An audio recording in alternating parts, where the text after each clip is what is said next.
Catherine Matauch est l'une des journalistes les plus appréciées de la télévision française, notamment en tant que présentatrice pour France 3. Son apparence calme, son comportement professionnel et sa voix chaleureuse lui ont permis de construire une image de confiance dans le cœur du public depuis des décennies. Mais derrière le sourire à la télévision se cache une femme qui a traversé de nombreuses tempêtes dans sa vie personnelle. Née le 5 mars 1960 à Brignoles, petite ville du sud de la France, Catherine grandit dans une famille d'origine modeste. Son père était un mineur d'origine tchèque et sa mère était céramiste.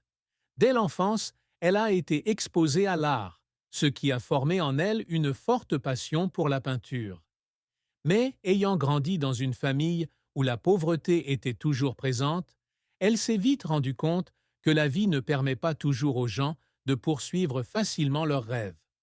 Bien qu'elle aimait l'art, parce que sa famille ne soutenait pas cette voie, Catherine a décidé de poursuivre une carrière dans le journalisme. Pour elle, c'était un domaine qui lui permettait de continuer à exprimer sa créativité en racontant des histoires, tout en lui offrant un emploi plus stable que l'art. Diplômée de l'Institut de journalisme de Bordeaux-Aquitaine, elle entre au journal local Var Matin en 1982.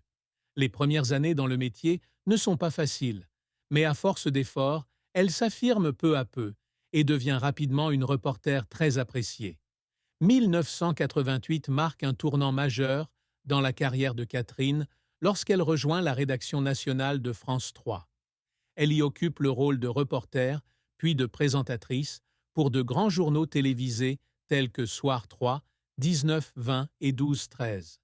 Les apparitions régulières de Catherine sur le petit écran sont devenues familières au public français, faisant d'elle l'un des visages les plus fiables de la chaîne.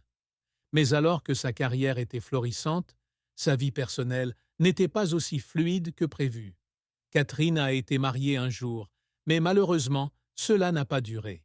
Le divorce a été une décision difficile, d'autant plus que le couple a eu 2 filles ensemble, Alix et Marion.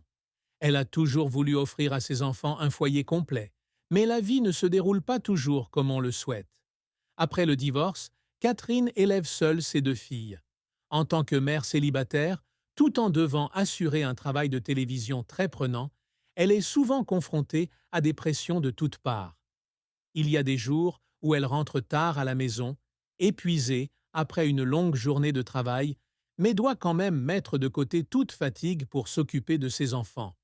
Elle a toujours essayé de ne pas montrer sa fatigue ou sa tristesse devant ses enfants, mais dans son cœur, elle savait qu'élever un enfant seul n'était jamais facile.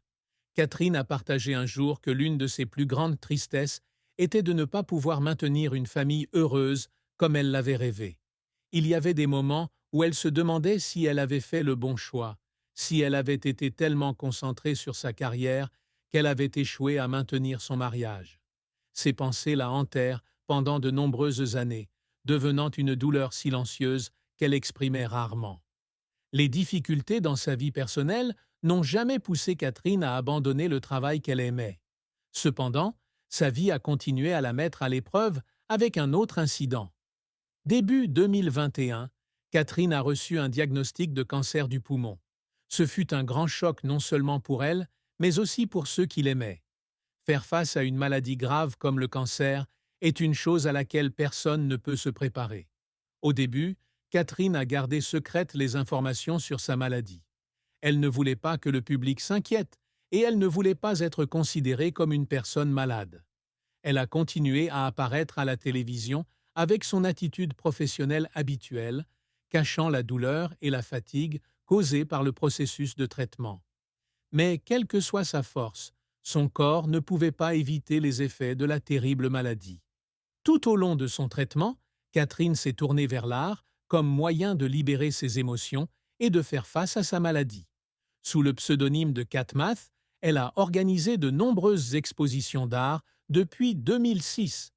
La peinture l'aide non seulement à s'exprimer, mais lui apporte également une paix que la presse ne peut pas lui apporter.